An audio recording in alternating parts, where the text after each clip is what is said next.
Bienvenue dans cette nouvelle revue de moi-même, Chatfire. Cette fois-ci, Cosmos Génération Scout Class avec son ami Payload. Cosmos qui est une secoupe volante depuis G1, qu'on ignore si c'est un mode cybertronien ou un mode terrestre. Faut pas vraiment chercher loin, c'est un concept. C'est pas mon premier Cosmos Generation, je parle de celui d'Ager. Celui-là, que je vais vous comparer immédiatement. Tous les deux ont bien entendu des choses en commun. La couleur verte, qu'il faut l'avouer, celui-là va mieux à lui. Le jaune, celui-là est peu présent. Le jaune est peu présent. Celui-là, c'est juste en dessous. Surtout, c'est sûr que lui, il est beaucoup plus gros, fait que c'est normal. Lui, il est plus petit. Les signes Autobo en mode véhicule, malheureusement, lui, il y en a un, mais ça, c'est un collant. Lui, il n'y en a aucun. La petite queue ici derrière. Les propulseurs. Il y en a plein. Lui, il y en a juste deux. Lui, il a plus de couleurs comme du chrome. Lui, ses couleurs, c'est bien entendu du rouge, du vert, un beau vert, un jaune et un peu de bleu ici sur les... sur le cockpit. Et tous les deux ne font pas exception, la tête est au-dessus. Et lui, ça prend assez difficile de la lever. Que ce soit un ou l'autre, c'est un petit peu tough. Mais les deux, les transformations, ça ressemble beaucoup. Ce qui fait différent, c'est que lui, ses épaules sont faites différentes, mais lui, honnêtement, c'est très différent. Et lui, il a deux mitraillettes ici en avant. Lui, il n'a aucune arme, mais on peut mettre son canon ici. Et il faut l'avouer, lui, il a des propulseurs en dessous. Lui, pas grand chose. C'est peut-être des armes, ça ici. Les propulseurs. Un petit creux ici. Lui aussi, un petit creux. Fait que c'est vraiment deux figurines très ressemblantes. On va le mettre de côté, son arme. Ouais, vraiment. Il n'y en a aucun vraiment que je préfère pour l'instant. Mais je peux dire que lui, il va aller dans ma gamme War for Fall of Cybertron, de look beaucoup plus extraterrestre, surtout avec son casque. Et lui, il va aller dans mes Generation de la saison 2. Très content. Tous les deux ont des genres de... des pièces, des petites ailes sur le côté. Les deux ne font pas exception. Et honnêtement, je suis très content. Cette figurine m'a pas coûté une cinquantaine de dollars, m'a coûté 15 dollars. Fait que c'est vraiment un excellent prix. Au même prix que j'ai eu Cosmos. Fait que c'est sûr que ce que je déplore, c'est Cosmos. Je sais pas c'est quoi. Est-ce que c'est une petite secoupe volante ou c'est un gigantesque vaisseau, une grosse secoupe volante? Mais dans les Generation, dans Ager, ils ont décidé de faire croire que c'est des mini-bots. Puis honnêtement, je trouve ça un peu logique aussi. Mais dans G1, Perceptor pouvait se mettre dans Cosmos puis avoir un genre de quartier général scientifique. Ben bon, telle n'est pas la question. Bon. La petite navette Payload, une petite navette... non, Payload, c'est ça, une petite navette Autobo. C'est une Autobo ici. Un petit look futuriste, pas tant que ça. Et pour former le robot, c'est bien simple. On n'a rien qu'à lever les ailes. Et nous avons notre mode robot ultimate. C'est ça qui est ça. Et sa tête me rappelle trop Dinobo de Beast Wars. Vraiment trop, là. À mon goût, là, c'est vraiment quasiment un hommage indirect. Mais bon. On va mettre de côté. Pour former le robot de Cosmos, c'est bien simple. On lève cette partie-là ici. On lève cette partie-là qui va former les épaules. Pour descendre, pour former les jambes, c'est bien simple. On tourne, on descend cette pièce-là. On tourne le bassin 180 degrés. On descend ces pièces-là comme ceci. Même chose au bord. Et on tourne vers nous les membres extérieurs. Former les bras On prend cette pièce-là et on la descend comme ceci. Même chose de l'autre bord. Ici, on descend cette pièce-là et vraiment, il n'y a pas grand chose pour clipser, mais j'aime mieux la mettre ici comme ça. Et la tête, elle est très difficile. Je niaise pas.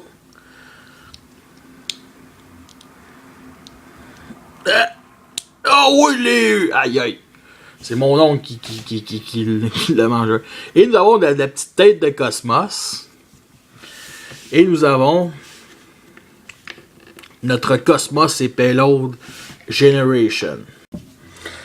Voici une comparaison avec la version High Gear, qui est un petit peu plus grosse, beaucoup plus massif, mais qui n'est pas plus intéressant que lui.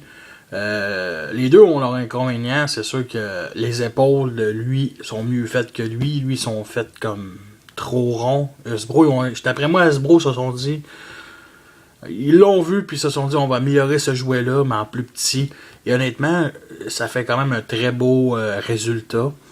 Bon, à peu près comment je pourrais dire, on voit que la forme du torse est pareil, c'est rond. Lui, son cockpit est sur les jambes, lui, son cockpit reste sur son torse. C'est quand même mieux pensé. C'est sûr que lui, ce qui le rend exceptionnel, c'est son petit casque qu'on peut enlever. Mais malgré tout, les deux visages sont pas trop ressemblants. Lui, il a un look un petit peu plus cybertronien, squelettique. Lui, il a vraiment un look, il n'y a rien, il a une visière bleue. Il y a une petite mâchoire plate, puis le reste c'est rouge. Lui, beaucoup plus détaillé comme visage. Mais bon, ils sont tous les deux différents. Aussi, leur prix, lui, il valait une cinquantaine de dollars. Puis lui, il vaut 13 dollars. Mais bon, je pense pas qu'Hasbro. Je me demande si un jour cette figurine-là va revenir. Parce que Cosmos, c'est un personnage qui est un peu trop effacé à mon goût. C'est pas trop de personnalité. J'aimerais ça qu'il revienne. C'est quand même un des rares autobots volants de la saison 2. Ben, un des rares avec. C'est le seul vraiment exceptionnel qui peut aller dans l'espace. C'est un voyage à long terme comme un Mega Supreme, mais bon, c'est une autre histoire. En passant vraiment en comparaison, tous les deux, on voit des vis ici sur les bras. À peu près les mêmes couleurs. Les pattes. Un qui a plus de pattes, lui il a vraiment des vraies jambes, lui aucune jambe, je veux dire aucun pied. Fait que tous les deux sont vraiment différents et aussi uniques en leur genre. Lui il fait beaucoup plus massif et la génération lui.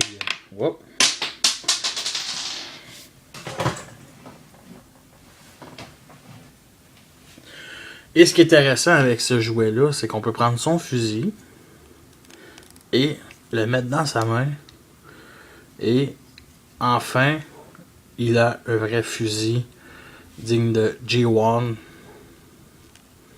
On va l'enlever. Bon. Il vient avec Payload, une petite navette spatiale blanche, intéressant, qui se transforme bien entendu en arme à feu, qui est pour construire son arme, on lève les bras comme ça. La poignée, on l'enlève on la met comme ça. Et ici, les réacteurs, on les pousse à l'intérieur de la navette pour que ça forme le canon.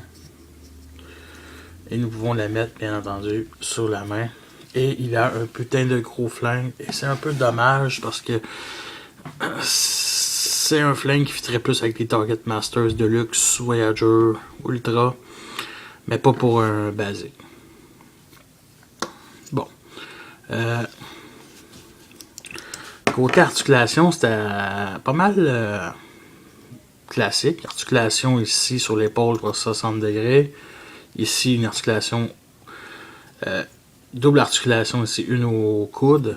Qui tourne 360 degrés, et cette partie-là ici qui peut reculer, avancer, mais qui est une pièce de transformation, bien entendu. Pour ça, la tête 300. Oh. Non, la tête est limitée.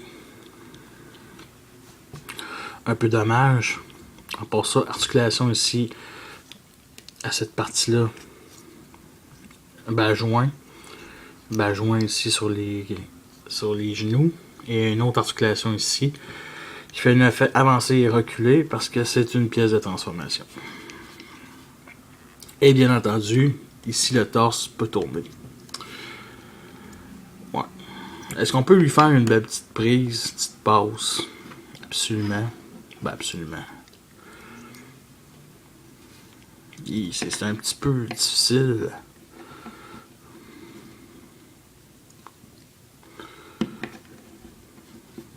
Comme ça, c'est. Bon. Ouais. Comme ça, là. Non, pas énormément. C'est assez limité. Bon. Nous allons le retransformer en mode véhicule. On ramène la tête comme ça. Faites attention pour pas qu'elle casse. Je pense pas qu'elle va casser, mais comme ça. On lève le derrière. On replace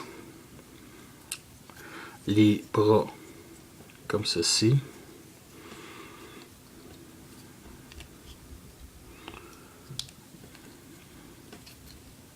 Comme ceci, je voulais dire. Pour former cette partie triangulaire là. Bon. Et on met ça en dessous. Comme ceci.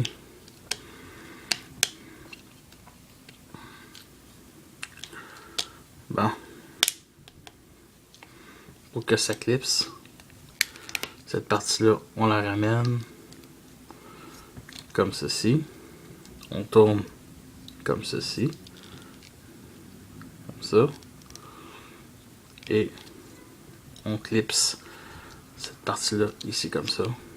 Comme ceci. Bon. Bon.